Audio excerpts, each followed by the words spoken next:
За өнөөдөр бид нэр Аргентины Буэнос Айресаас мэдчилж байна. За танго гэдэг зүйлтэй нэг танилцлаа.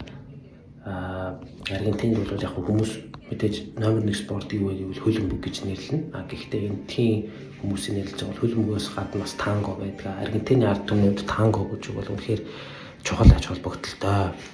За тангогоор аргентинчүүдийн амьдралыг төсөөлөхгүй гэдгээ бол бүгд хэлж байна. За ингээд аяллаа багцанд бол 3 цагийн танго хичээлийн одоо ийм бүтээгдэхүүн орсон байдаг. За бидний бүтээгдэхүүнийг сонирхоод авч үзсэн. За дараа нь бид нэр одоо Буэнос Айресын Мадеро тангод очиж одоо тангоны одоо шоу үзсэн. За энд бол нэг хүний $140 одоо үнэтэй ийм тангоны шоу байсан. Багцанд бол энэ бүх үйлчлэг орж байгаа. Ингээд шоу бол нэг цаг орчим үргэлжилсэн. За энэ дээр бол бид нэр Аргентины танго гэж юу гэдэг вэ гэдгийг үнэхээр тайз нараас олж харж чадсан.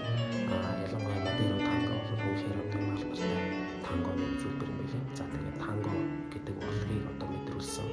Энэ одоо сайхан хэллэгтэй ингээд үргэлжлээд явж байна хэрэг үзэгчтэй.